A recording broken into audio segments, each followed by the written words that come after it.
안녕하세요. C++ 프로그래밍 기초의 강의를 맡게 된 김경환입니다.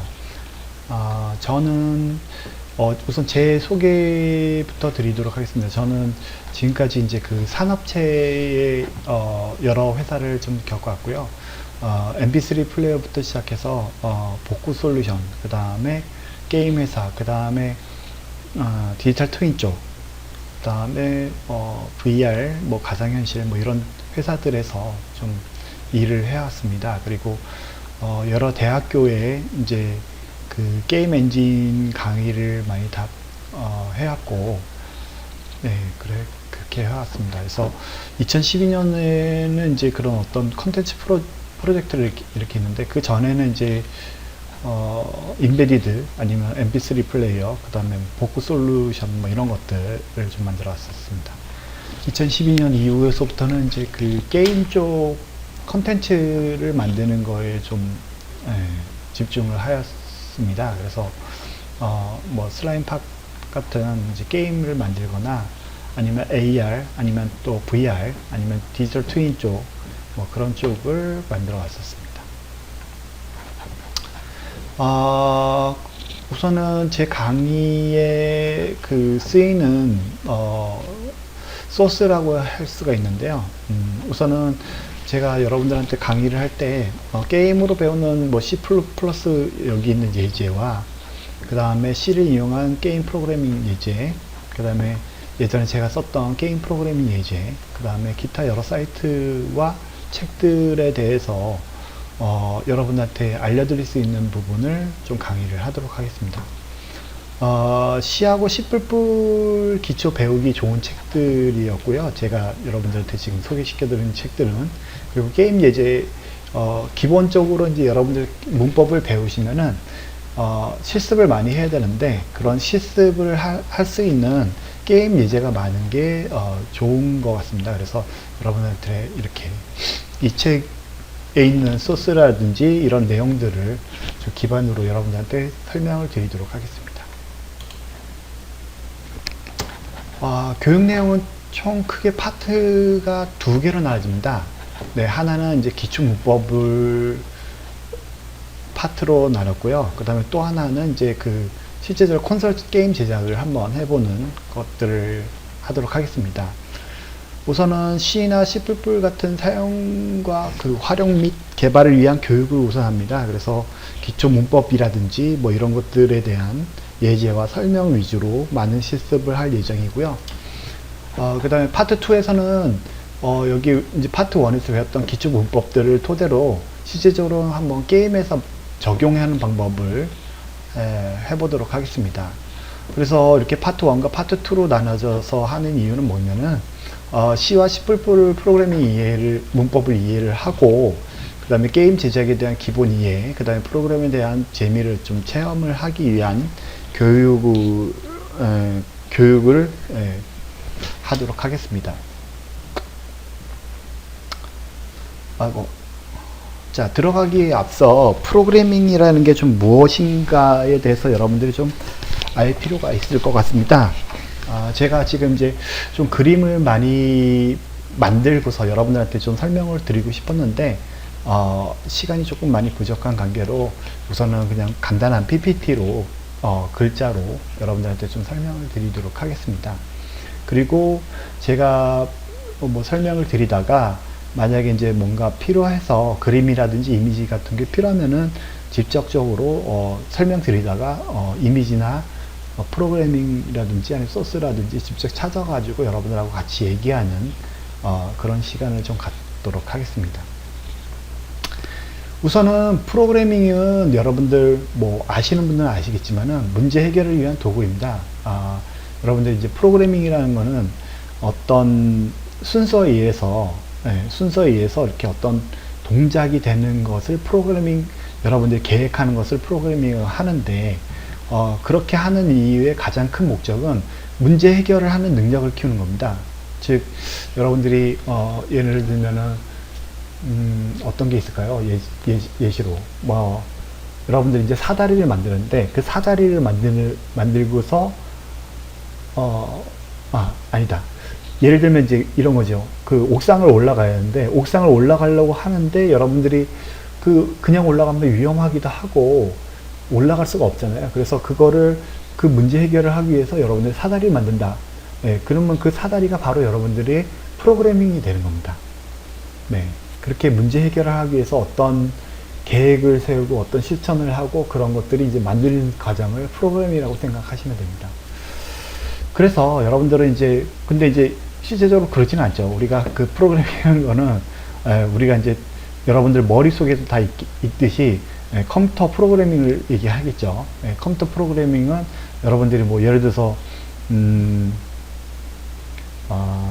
도서관에서 여러분들이 그 도서관에 갔다고 치시면은 도서관에서 거기에 있는 수많은 책들이 있는데 그 중에서 여러분들이 뭐 컴퓨터 서적 아니면 컴퓨터라고 치면은 컴퓨터에 관련된 단어로 된 제목으로 된 어떤 책들이 쫙 리스트가 나오겠죠. 뭐 이런 식으로 여러분들이 직접적으로 다 일일이 찾아보지 않아도 이 프로그램을 통해서 여러분들이 그런 것들을 대신 찾을 수 있게끔 하는 것들을 프로그래밍이라고 할 수가 있습니다. 그래서 여러분들이 이제 그런 거 프로그램 만든다고 쳤을 때 그 프로그래밍을 하게 되는데 그 프로그래밍을 하다가 가장 문제가 되는 게 뭐냐면은 이제 여러분들이 문제가 어떻게 생깁니다. 예를 들면서 만약에 이제 여러분들이 그 도서관에서 도서 검색하는 프로그램을 만든다고 했는데 여러분들이 그걸 어떻게 만드는지 그거를 먼저 문제를 이해를 해야 됩니다. 거기다 검색을 어떻게 하면은 리스트로 어떤 모습이 나올 것인지 UI UX가 어떻게 나올 것인지 뭐 이렇게 어떻게 해결할 것인지에 대한 고민하는 습관을 기르는 것이 가장 중요합니다. 그래서 여러분들이 프로그램 만들 때 사용자의 요구 조건이 어떻게 되는지 그런 것들을 좀 잘 생각을 하셔서 좀 만드시는 작업을 하셨으면 좋겠습니다. 그래서 프로그래밍은 문제 해결을 위한 도구라고 생각을 합니다. 자, 그리고 두 번째, 기본 개념에 집중하세요. 이렇게 되어 있는데, 우리가 이제 그 프로그래밍 배우면은, 뭐, 이 C++ 외에도 여러 가지, 뭐, 프로그래밍 하는 걸 배울 겁니다. 근데 그런 프로그래밍을 할 때, 여러분들이 이제 기본적으로 우리가, 뭐, 변수라든지, 데이터를 다루기 위해서는 변수가 필요하거든요. 그 다음에 조건문이라든지, 그 다음에 반복한다든지 함수 뭐 이런 기본적인 개념을 이해하는 것이 굉장히 중요합니다. 우리가 지금 이제 그런 것들을 배울 겁니다. 앞으로 다음 시간에 배울 건데 이러한 기본 개념을 제대로 이해하고 활용한다면은 다양한 문제를 해결할 수 있어요. 자, 그리고 세 번째, 코드를 작성하며 실패하는 것은 당연한 일입니다. 여러분들이 이제 이거 프로그램이라는 게 어떻게 된다 라고 생각을 하고 여러분들이 이제 작성하고 하는데 이제 분명히 동영상을 보면서 똑같이 따라 하는데도 불구하고 밑줄에 이제 빨간색으로 된 물결 무늬가 생기면은 에러가 나거든요. 네, 그렇게 에러 나가는데 왜 에러가 나는지 처음에는 잘 모를 겁니다. 그래서 그거를 이해도 안 되고 계속 에러가 나니까 이제 좀 짜증이 날 수도 있습니다. 네.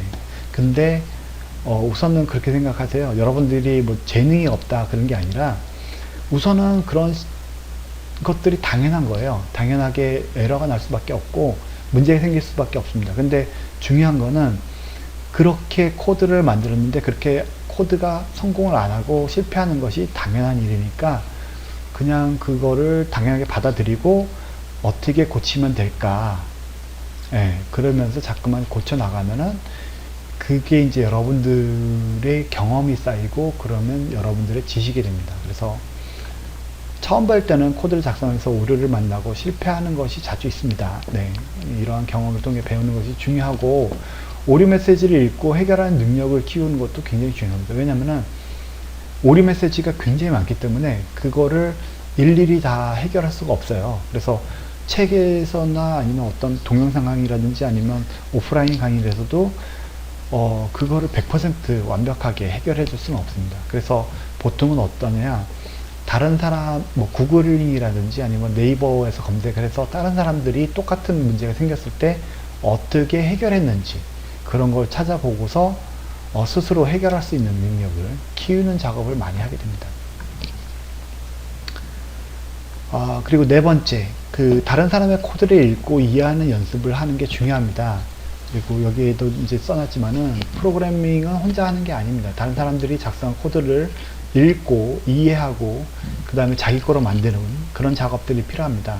그래서 자기 혼자서 하기에는 너무 힘드니까 오픈소스 프로젝트를 참여해 가지고 다른 사람들이 코드를 어떻게 작성하는지 GitHub 등에서 찾아서 읽어보는 것을 잠깐만 해봐야지만 여러분들 코드를 보는 안목이 이제 늘어날 겁니다. 지금 당장은 여러분들 이 부분을 하는 것도 어려울 거예요, 제가 보기에는. 그래서 처음에 C++를 배우실 때는, 아까 전에 제가 이제 교재 그런 것들을 찾아보시거나 아니면은, 요즘은 이제 생성형 AI 같은 것들이 좀 많이 좋아졌죠. 그래서 걔네들한테 이제 물어보는 것도 좋은 방법이고요. 아니면 이제 구글링이라든지 아니면 네이버에서 물어봐서 사람들이 도와주는 그런 것들을 해주는 게 중요합니다. 근데 중요한 거는 만약에 질문하는 것은 좋은 습관인데 질문을 너무 하실 때 예의 있게 하셨으면 좋을 것 같아요. 동방예의지국이라고 얘기를 하잖아요, 그렇죠? 당연하게 그냥 내가 질문하는 게 너는 당연히 대답해줘야 돼. 이건 아니잖아요. 그쵸? 그 사람이 알게 된 지식을, 대부분 친절하게 가르쳐 줍니다. 근데 이제 너무, 너 지식 내놔라.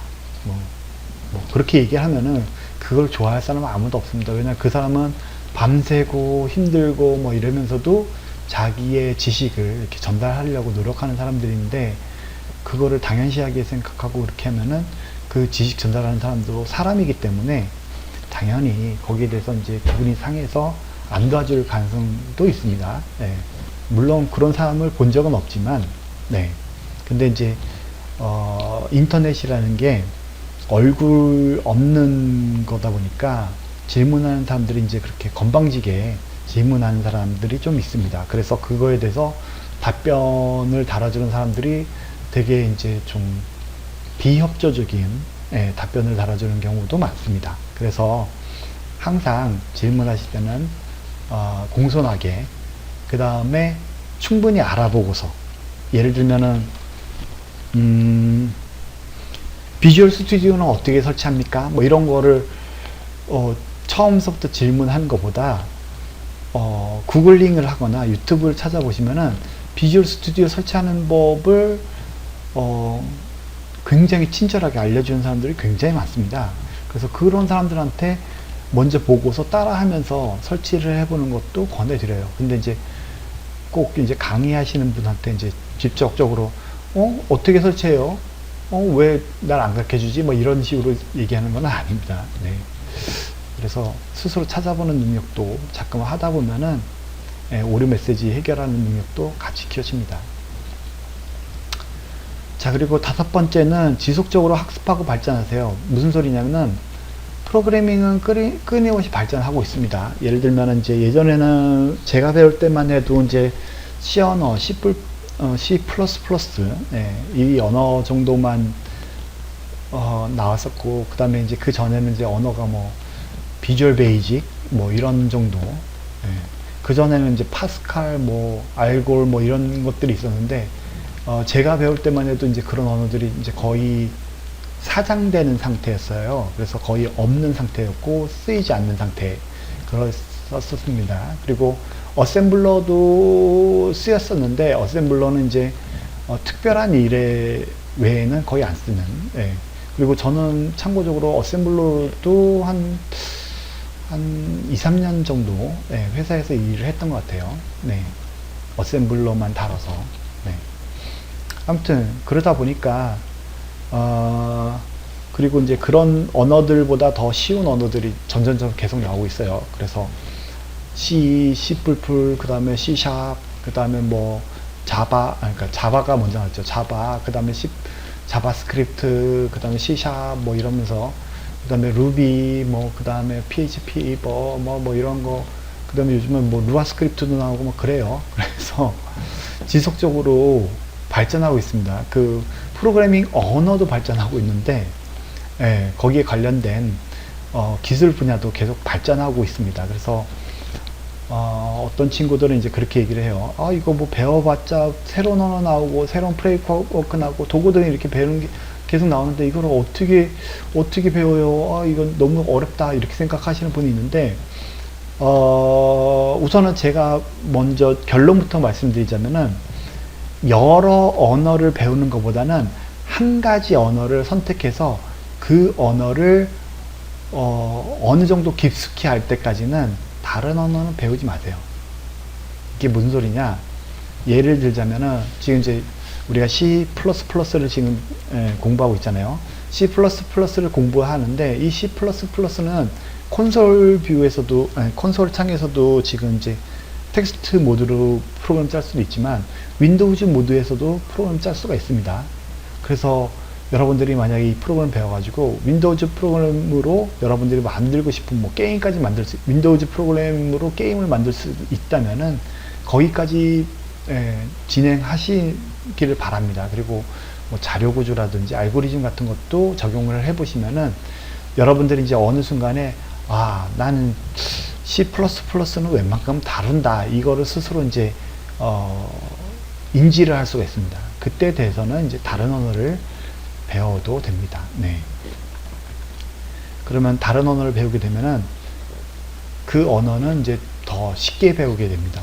그래서 뭐 저 같은 경우도 아까 이제 어셈블러를 말씀드렸는데 저도 이제 C++, 그 다음에 어셈블러, 그 다음에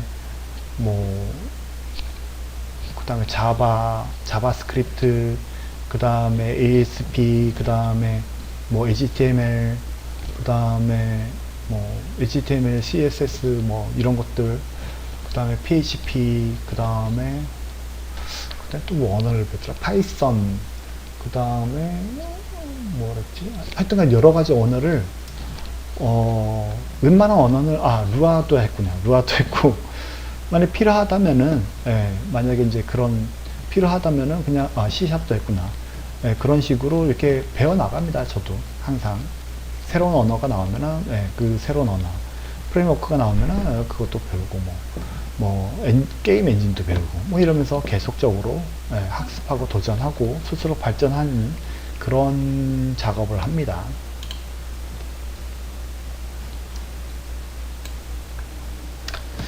자, 우선은 여러분들 그 컴파일러에 대해서 좀 설명드리기 전에 여러분들한테 이렇게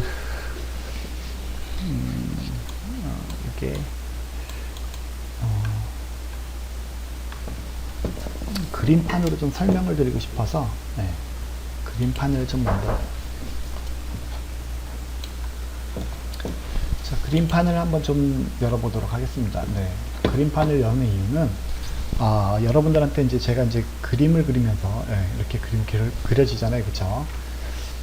그림을 그리면서 여러분들 좀 설명을 드리려고 합니다. 그래서 그림판을 좀 사용해서 이렇게 좀 설명을 드리려고 합니다. 자, 그러면 이거 또 바뀌었네, 또 바뀌었다. 컴파일러라는 것에 대해서 좀 설명을 드리도록 하겠습니다.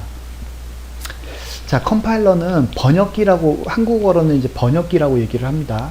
그 번역기라는 소리는 뭐냐면은 우리가 이제 그 프로그래밍 언어라고 얘기하죠. C++도 언어라고 얘기합니다. 그 왜 언어라고 얘기하냐면은 우리 영어도 영어 언어라고 얘기하고 국어도 한국어 언어라고 얘기를 하죠. 그러면 예를 들어서 어떤 외국인이 영어로 막 얘기를 해요. 그러면은 그게 이제 한국어로 이해가 돼야 되겠죠. 그러면 한국어로 이해가 되려면은 그 언어에 대해서 번역을 해야 됩니다. 번역을 하고, 그 번역을 하려고 하면은 얘가 이제 이렇게 얘기했어. 영어로 뭐 헬로 이러면은, 영어로 헬로 하면은 한국어로는 안녕 이렇게 해가지고 우리가 들어야 되잖아요. 그쵸? 그런 식으로 번역을 해서 나오는 게 이제 우리가 번역기라고 얘기를 합니다. 그래서 컴파일러는 그 컴퓨터가 알아들을 수 있는, 그렇게 우리가 이제 프로그래밍 언어로 우리가 인간이 알아들을 수 있는 언어로 이렇게 만들면은 그게 컴파일러를 통해서 컴퓨터가 알아듣는 것을 그걸 뜻하는 겁니다. 그래서 컴퓨터가 이해할 수 있는 언어로 바꿔주는 게 컴파일러입니다. 그러면은 자 보세요. 프로그래밍 언어는 우리가 작성하잖아요. 그쵸? 작성된 소스 코드를 기계어로 바꿔주는 변환하는 프로그램입니다. 이렇게 돼 있어요. 컴파일러는 우리가 일상적으로 사용하는 고수준 언어, 고수준하고 저수준이 있는데, 저수준 언어는 뭐 헥사코드라든지 이런 것들이 저수준 언어입니다. 네, 그런 것들이 이제 거고, 우리는 이제 고수준 언어를 사용하죠. 고수준 언어는 뭐 우리가 어디를 간다 뭐 이렇게 했을 때 그거를 헥사코드로 0101010101 이렇게 하면은 그게 이제 저수준 언어로 바꿔진 겁니다. 그래서 컴퓨터가 이해할 수 있는 언어로 바꿔주는 것을 뜻하는 겁니다. 그래서 여기서 지금 고수준 언어로는 C++, 자바, 파이썬으로 작성된 코드를 컴퓨터가 직접 이해하지 못해서 컴파일러에서 기계어로 변환해가지고 컴퓨터한테 실행할 수 있도록 도와줍니다. 이렇게 돼 있어요. 그래서 여러분들한테 이제 이거를 찾아보면은 한번 검색을 해볼까요? 구글을 통해서 검색을 컴파일러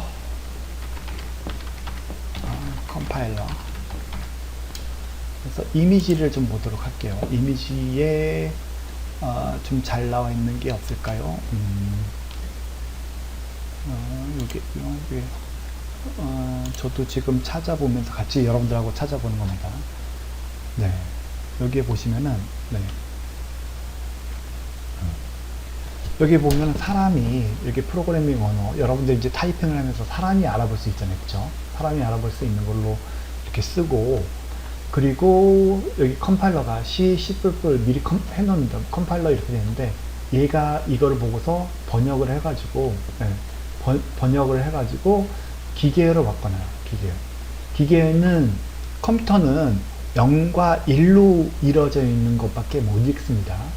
그래서 0과 1로 이렇게 지금 이제 그림이 잘 보이는지 모르겠는데 0과 1로 되어 있는 것을 이렇게 기계로 인식하게끔 이렇게 되어 있습니다. 그래서 이렇게 읽을 수가 있는데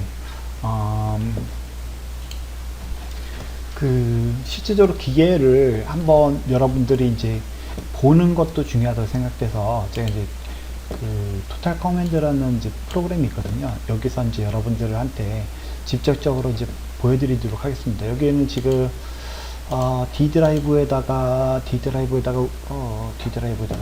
여기 파일 탐색기하고 비슷한 거예요. 파일 탐색기가 비슷한데 여기다가 이제 우리가 한번 만들어 놓도록 하겠습니다. D 드라이브에다가 텍스트로 한번 만들어 놓도록 하겠습니다. 폴더밖에 못 만드나?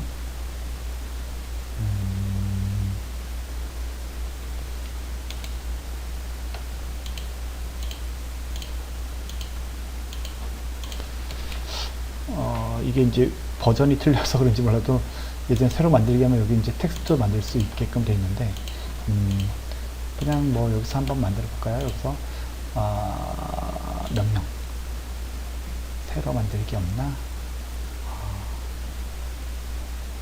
명령이 있을 거예요 아마. 아니다. 여기 3DP 여기 이런 것들에 대해서 한번 보도록 하겠습니다. 이런 것들이 어떻게 되어 있는지를, 예를 들어서 exe 파일이 이제 확장자가 exe 파일 같은 경우 이게 이제 윈도우즈 실행 파일들이잖아요. 그래서 이거를 F6인가?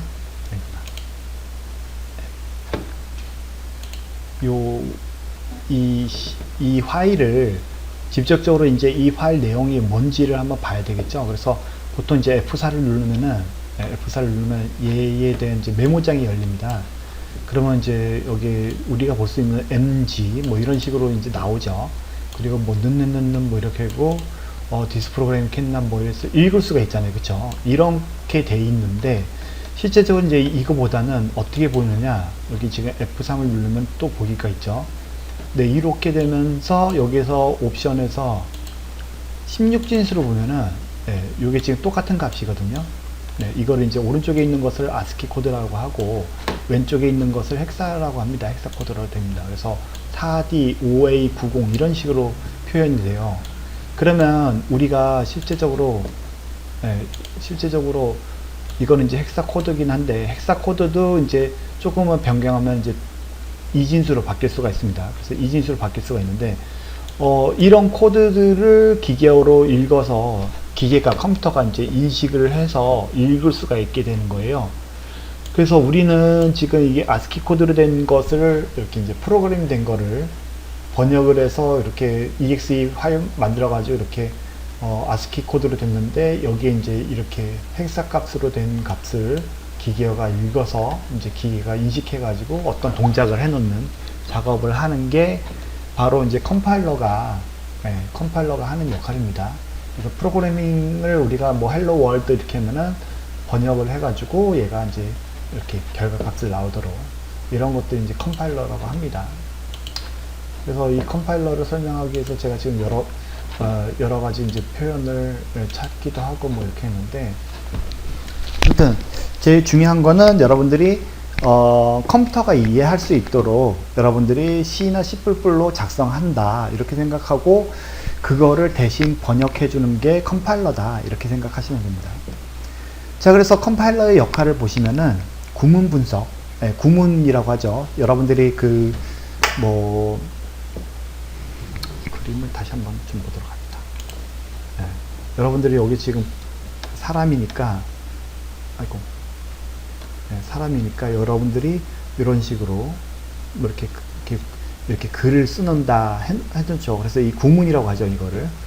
이 구문을 써놨는데, 이거에 보면은 여기 뭐 녹색으로도 나오고 흰색으로 나오고 뭐 이렇게 돼 있잖아요. 그쵸? 그리고 여기 회색으로 나오고. 그럼 이건 다 누가 해주느냐? 이 컴퓨터가 이거 한 줄 한 줄 읽으면서, 읽으면서 거기에 대해서 이해를 하면서 분석을 하는 겁니다. 그래서 이런 것들을 구문 분석을 합니다. 구문 분석. 그래서 컴파일러는 소스 코드, C, C++ 이렇게 된 소스 코드를 읽고, 그것이 문법적, 프로그래밍 문법이라고 하죠. 이것도 하나의 문법이니까 올바른지 검사를 합니다. 이 과정에서 문법 오류를 발견하고 보고할 수 있습니다.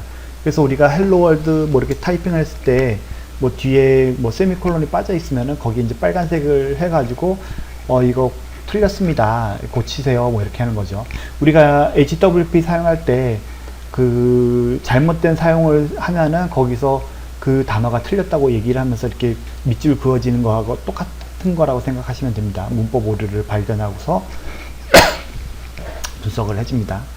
그리고 의미 분석, 의무 분석 후 컴파일러는 문법적으로 올바르지만 의미적으로 부적절한 코드를 검출합니다. 예를 들어서 변수의 타입이 맞지 않는 경우, 뭐 인트형, 이따가 이제 그 변수형에 대해서도 설명을 드릴 건데, 인트형 뭐 아니면 불형 뭐 이렇게 돼 있는데, 그런 것들에 대해서 타입이 맞지 않는지를 검사를 합니다. 그래서 그런 것들이 맞지 않는 경우에도 확인해 가지고 뭔가 이거는 잘못됐다, 그래서 의미 분석을 해줍니다. 자, 그 다음에 이제 코드 생성을 합니다. 코드 생성은 의미 분석을 통해 올바른 코드인 것을 확인한 후 컴파일러는 해당 코드를 기계어로 번역하여 실행 파일을 만들어 줍니다. 그래서 우리가 실제적으로 이제 그 프로그래밍을 짜서 코드를 집어넣어서 나중에 빌드를 해줘요. 빌드. 그래서 빌드하는 작업이 이제 컴파일하고 그 EXE 파일을 만드는 게 이제 빌드라고 얘기를 합니다. 그래서 그런 것들에서 실행 파일을 만들어주는 거 생성해 준다 라고 생각하시면 되겠습니다. 그리고 최적화는 코드 생성 후 컴파일러는 코드를 최적화하여 실행 속도를 높이거나 메모리를 효율적으로 사용할 수 있도록 해줍니다. 이렇게 되어 있는데, 무슨 소리냐면은, 우리는 이제 잘 모르지만은 뭐 예를 들어서 코드를 이렇게 짜는데, 예를 들면은 헬로 월드 이렇게 5번의 헬로 월드가 있어서 그거를 출력하도록 이제 프로그램을 만든다면은 컴파일러 입장에서는 한 번만 나오고 그거를 나중에 5번 출력해라, 속안에서 그렇게 처리할 수가 있겠죠. 굳이 우리 한 줄 한 줄 돼 있는 거를 하지 않고 얘 똑같은 짓을 5번 하네. 그럼 한 번만 하고 그거를 5번 그냥 출력되는 곳에 그렇게 똑같이 나오도록 그렇게 만들면 된다는 소리입니다. 그래서 코드를 컴파일러가 이제 최적화도 해준다라고 생각하시면 되겠습니다. 그래서 컴파일러의 역할은 구문 분석하고 의미 분석하고 코드 생성하고 최적화한다. 예, 그래서 영어로는 구문 분석은 이제 신텍스 애널리스트라고 하고, 그 다음에 의미는 스메틱 애널리스트라고 얘기를 하고, 그 다음에 코드 생성, 코드 제너레이션, 그 다음에 오티메이제이션이라고 이제 얘기를 합니다. 최적화. 그래서 기본적으로 컴파일러는 이 4가지의 역할을 한다고 생각하시면 되겠습니다.